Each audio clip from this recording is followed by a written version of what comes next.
The Dallas Cowboys appeared to have a shot at getting kicker Brandon Aubrey a game-winning field goal in a 2020 game, but like much of the 2024 season, their Week 14 game against the Cincinnati Bengals unraveled. Dallas blocked a Bengals punt, but cornerback Amani Oruwariye muffed the football. That allowed Cincinnati to retain possession, and 3 plays later, it fully cashed in with quarterback Joe Burrow hitting wide receiver Jamar Chase for a go-ahead 40-yard touchdown with about a minute to play. The Bengals improved to 5-8 and snapped a 3-game losing streak, while the Cowboys fell to 5-8 overall and 1-6 at home. The Bengals found the end zone with smooth catches by Chase and Chase Brown, who scored from 5 and 19 yards out, respectively. Chase dominated with a Monday Night Football record 14 catches, a record he shares with Cooper Kupp, 2022, Jerry Rice, 1995, and Herman Moore, 1995, to go along with 177 yards and 2 touchdowns. Brown, meanwhile, was Burrow's number. 2 receiver with 6 catches for 65 yards and a touchdown to go along with 58 yards on 14 carries. Burrow finished with 369 yards, 3 touchdowns, and an interception of 33 of 44 passing. Cowboys wide receiver CeeDee Lamb balled out with 93 yards and a touchdown on 6 catches despite nursing a shoulder injury.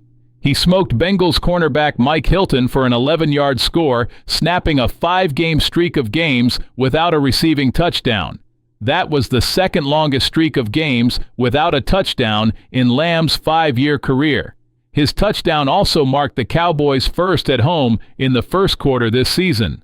Cowboys running back Rico Dowdle put together his second game in a row with a career high in rushing yards with 131 on 18 carries after rushing for 112 yards on 22 carries in the team's Thanksgiving Day win over the New York Giants. Wide receiver Brandon Cooks also caught a touchdown in consecutive weeks with his short score Monday night. Why the Bengals won: Joe Burrow, Jamar Chase, and one massive break in a big spot. Burrow was pretty close to flawless on the evening. He pretty much missed only one throw, which resulted in an interception after a pass over the middle sailed on him.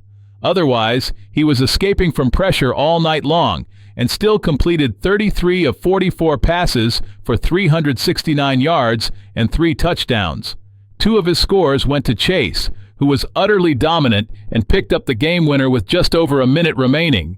Why the Cowboys lost: missed opportunities and a back-breaking blunder. The Cowboys had a chance to take a lead early in the second quarter, but Cooper Rush forced a pass into traffic and got intercepted.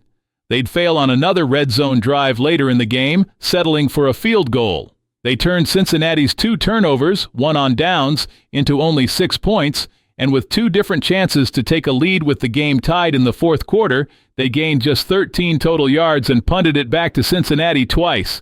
And when it looked like the Cowboys would get one final opportunity, disaster struck. If we talk about turning point, the Cowboys were oh so close to having a chance to win the game. They even looked like they were going to have just about as good a field position as possible to do it too. On the first play following the 2-minute warning, Nick Vigil broke through the line and blocked a punt. But then,